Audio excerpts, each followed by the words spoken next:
ஆண்டியப்பன் வணக்கம்.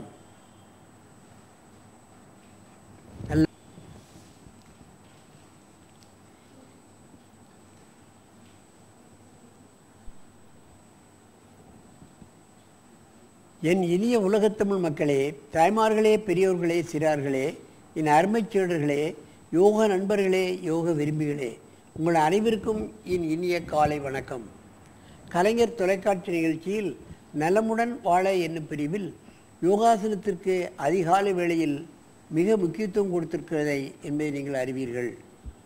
ஓராண்டல்ல ஈராண்டல்ல, காலமாக 15 ஆண்டுகளுக்கு மேல் இந்த நிகழ்ச்சி கலைஞர் தொலைக்காட்சியில் வந்து கொண்டிருக்கின்றது. மற்ற நிகழ்ச்சிகளெல்லாம் பார்க்கலாம், ரசிக்கலாம், அன்றோடு சரி.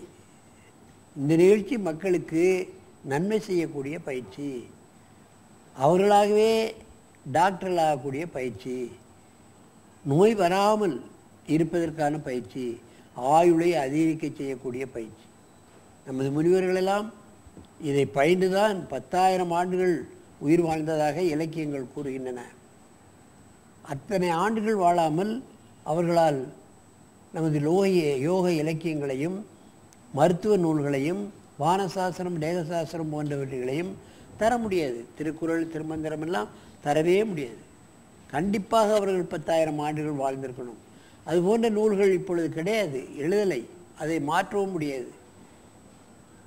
இந்த யோகத்தில் மூலமாக ஆண் குழந்தை எப்படி பெறுவது, பெண் குழந்தை எப்படி பெறுவது என்ற நூலெல்லாம் திருமந்திரம் சொல்லப்படுகிறது.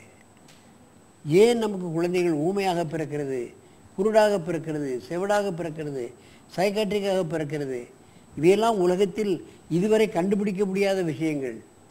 எந்த விஞ்ஞானியெல்லாம் இதை கண்டுபிடிக்கவில்லை. ஊமை பள்ளிக்கூடங்களில் சோற்று பள்ளிக்கூடங்களையும் தொடக்கி இருக்கிறோமே தவிர அவைகளெல்லாம் வராமல் இருப்பதற்கு என்ன வழி என்பதை திருமந்திரத்தில் அழகாக சின்ன காரியங்களை சொல்லி பெரிய விஷயங்களை நிவர்த்தி செய்திருக்கிறார்கள் என்பதுதான் உண்மை. அந்த நிலையில் இன்றைக்கு பாருங்கள், நமது அரங்கிற்கு அர்ச்சினி 12 வயது, எப்ஸ் வேதா 12, இவர்கள் ஜெயப்பிரியா வித்யாலயா பள்ளியிலிருந்து வந்திருக்கிறார்கள். அதன் ஆசிரியர் தேவிகா அவர்கள் வந்திருக்கிறார்கள். இவர்கள் கர்ப்பாசனத்தை செய்ய போகிறார்கள். என் அருமை மாணவர்களே, நீங்கள் கர்ப்பாசனத்தை செய்யுங்கள் பார்க்கலாம்.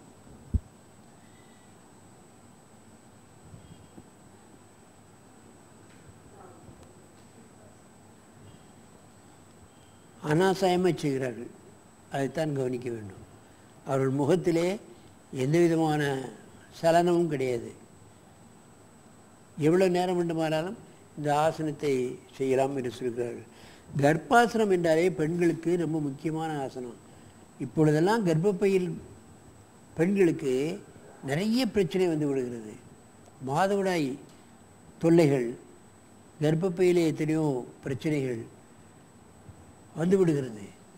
இவைகளுக்கெல்லாம் காரணம் கண்டுபிடிக்க முடியாமல் அவை அறுவை சிகிச்சை மூலமாகத்தான் இன்றைக்கு அவைகளெல்லாம் நீக்கி கொண்டிருக்கிறார்கள்.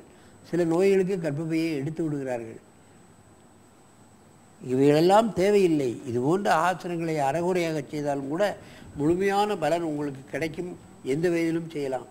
பத்மாசனம் போட வேண்டாம், சுவாசனத்திலே நீங்கள் செய்யலாம். சுவர் ஓரமாக இருந்து கொண்டு இதை முதலில் செய்ய வேண்டும். பிறகு சுவர் ஓரமாக செய்தாலும் தனியாக செய்தாலும் ஒரே பலன்தான் என்பதை நீங்கள் தெரிந்து கொள்ள வேண்டும். வயதாகிவிட்டதே, எங்களால் எப்படி செய்ய முடியும் என்று கேட்கலாம். நீங்கள் சுவர் ஓரமாக இருந்து கொண்டு பத்மாசனம் போடாமலேயே செய்யலாம். முடிந்த அளவு செய்யலாம். பலன் உங்களுக்கு கண்டிப்பாக கிடைக்கும். மெதுவாக இந்த ஆசனத்தை கலையுங்கள். அப்படியே கலையுங்கள் ஆசனத்தை. ரிலாக்ஸ். நன்றாக மூச்சை இழுத்துக்கொள்ளுங்கள்.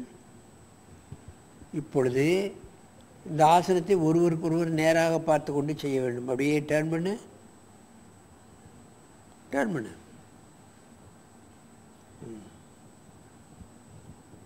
செய்யுங்க.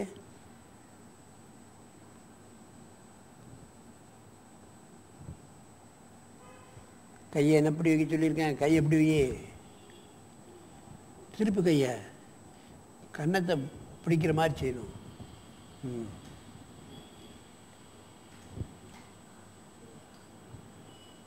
அற்புதமாக செய்கிறார்கள். அதைத்தான் கவனிக்க வேண்டும். எவ்வளவு நேரம் வேண்டுமானாலும் செய்வேன். கங்கணம் கட்டி கொண்டு செய்கிறார்கள். மெதுவாக இந்த ஆசனத்தை கலைங்கள். நீண்ட மூச்சு வாங்கிக் கொள்ளுங்கள். அப்படியே திரும்புங்க. அந்த பக்கம் பார்க்க, அங்கே பார்க்க திரும்புங்க. நீ இங்கே பார்க்க திரும்ப. செய்யுங்க. பல கோணங்களில் செய்கிறார்கள். நீங்கள் பார்க்க வேண்டும். சீமா செய்ய. கன்னத்தில் கை வைக்கணும். எவ்வளோ அற்புதமாக செய்கிறார்கள், அநாசாயமாக செய்கிறார்கள் என்பதைத்தான் நான் கவனிக்க வேண்டும். மெதுவாக இந்த ஆசனத்தை கலையுங்கள். அப்படியே நேராக திரும்பி பத்மாசனத்தில் உட்காருங்கள். திரும்பி உட்கார, நேரே உட்கார. இந்த அருமை பெரியோர்களே, தாய்மார்களே, இந்த குழந்தைகள் ஆசனத்தை முழுமையாக செய்கிறது கடினமான ஆசனங்களை. விடாமுயற்சி, அதைத்தான் சாதனையாளர்கள் என்று சொல்வார்கள். சாதனை படைத்தால்தான் வெற்றி பெற முடியும் எந்த காரியத்திலும். ஆசனம் செய்பவர்களுக்கு வெற்றி என்பது மிக சுலபமான காரியம். எந்த காரியத்திலும் அவர்கள் வெற்றி அடைந்து விடுவார்கள் என்பதுதான் உண்மை.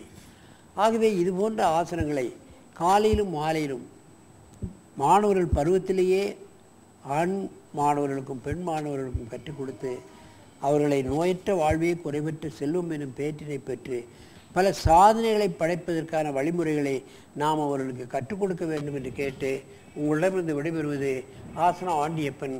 வணக்கம்.